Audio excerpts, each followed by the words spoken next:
John Tyler Urascano. I going to read of I Can Be an Astronaut.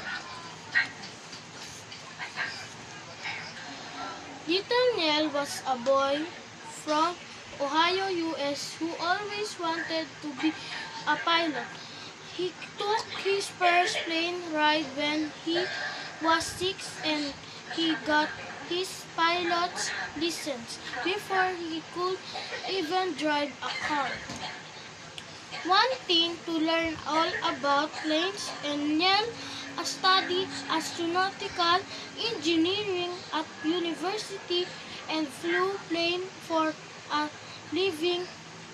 Afterwards, he became a hotshot test pilot. He flew a plane high up in the atmosphere, almost to the point where the sky and space begin.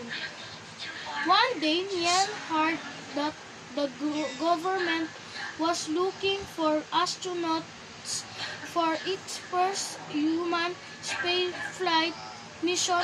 It was an amazing opportunity. He applied and got the job. On his first mission, Neil connected two spacecraft together, something no one had done before. He almost lost his life when his tiny capsule spun out of control.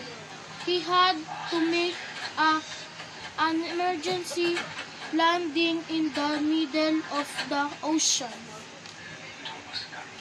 His achievement showed everyone that Neil had the experience, skills, and nerve of steel need to lead the first spaceflight to the. In July 1969, Neil and his crew blast off from Earth. It took them almost 4 days to reach the moon. Neil and other astronauts jumped into the lunar module. They had less than 30 seconds of fuel left, then they landed on the moon's surface. As Neil stepped onto the moon, he said, That's one small step for man, one giant leap of mankind." He had made history. The astronauts returned to the Earth as superstars, but Neil was just happy to get back to work.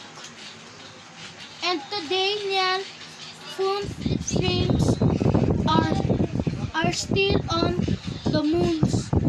The best tribute to a dreamer who knew that the impossible can become reality of one small step